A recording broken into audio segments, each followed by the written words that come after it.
Tahukah Anda, otak merupakan bagian tubuh yang paling penting bagi manusia? Sekarang angkat tangan Anda dan letakkan pada dahi. Tepat di situ, ada bagian otak yang paling istimewa. Bagian itu disebut prefrontal cortex, atau disingkat PFC. Menurut peneliti otak Jordan Grafman, PFC ini hanya ada pada otak manusia, sehingga membedakan kita dengan binatang. Bagian ini diciptakan dan dirancang khusus oleh Tuhan supaya manusia mampu memilih dan memiliki etika. PFC berfungsi seperti pemimpin. Ia bertanggung jawab untuk berkonsentrasi, memahami benar dan salah, mengendalikan diri, menunda kepuasan, berpikir kritis, dan merencanakan masa depan. PFC adalah pusat pertimbangan dan pengambilan keputusan. PFC inilah yang membentuk kepribadian dan perilaku sosial. Sayangnya, PFC adalah bagian otak yang paling mudah mengalami kerusakan.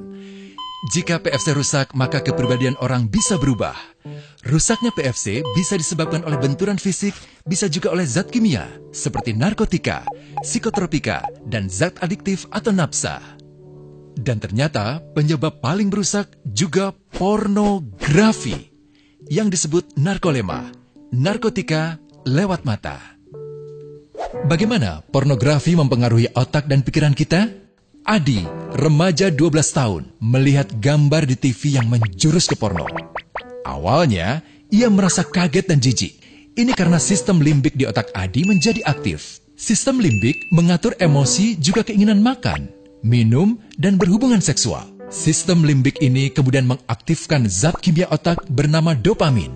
Dopamin memberi rasa senang, penasaran, sekaligus kecanduan. Zat ini juga aktif jika orang mengkonsumsi nafsa. Oleh karena itu, sifat candu pornografi sama dengan sifat candu nafsa. Otak akan mengingat apa yang membuat Adi senang dan bagaimana ia memperolehnya. Jika Adi mendapatkan pembinaan akhlak, etika yang baik, dan patuh pada norma sosial, dorongan melihat pornografi, meskipun menyenangkan, akan ia abaikan. Namun karena hal itu tidak ada pada diri Adi, ketika ia sedang merasa bosan dan ingin mencari kesenangan, otak akan mendorongnya agar melihat pornografi lagi. Namun lama-lama, Adi bosan melihat jenis gambar yang sama, dan butuh yang lebih porno untuk memicu rasa senang. Sekarang, dengan internet, pornografi menjadi jauh lebih mudah didapat. Pertama, Adi membuka internet dan tidak sengaja melihat gambar yang menjurus ke porno.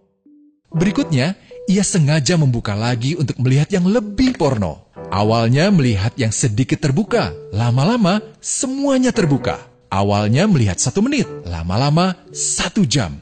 Adi mengalami kecanduan pornografi. Bagaimana kerusakan PFC akibat kecanduan pornografi? Secara alamiah, dopamin dialirkan dari sistem limbik ke PFC. Orang yang kecanduan pornografi akan mengalirkan dopamin secara berlebihan sehingga membanjiri PFC.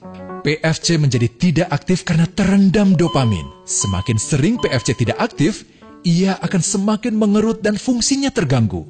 Sistem limbik justru akan berkembang semakin besar karena terus mengaktifkan dopamin, sehingga Adi cenderung untuk terus mencari kesenangan tanpa takut atas akibatnya.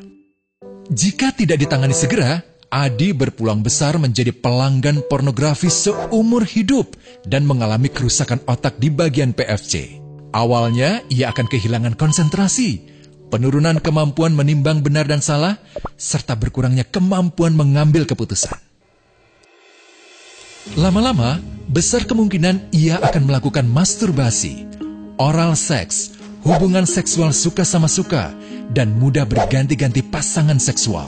Pernikahan dianggap tidak penting.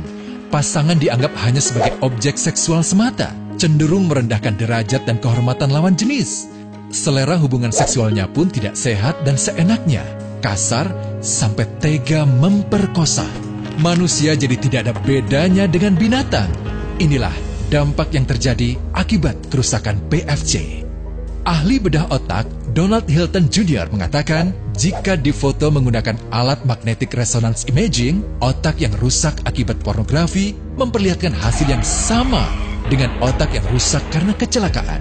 Ia juga mengatakan, Berbeda dengan dampak nafsa yang merusak otak di 3 bagian, pecandu pornografi yang sudah melakukan hubungan seks dengan anak-anak mengalami kerusakan otak di 5 bagian. Terbukti, pornografi pada anak lebih bersifat merusak karena PFC belum matang dengan sempurna. Tapi untungnya, otak anak yang belum sempurna ini masih mudah dibentuk. Pengaruh pornografi bisa lebih mudah dihilangkan asal ada usaha untuk memulihkan dengan sabar, terutama oleh ayah ibu, keluarga, dan orang terdekat. Pelajari bagaimana mencegah dan menangani anak yang terkena pornografi.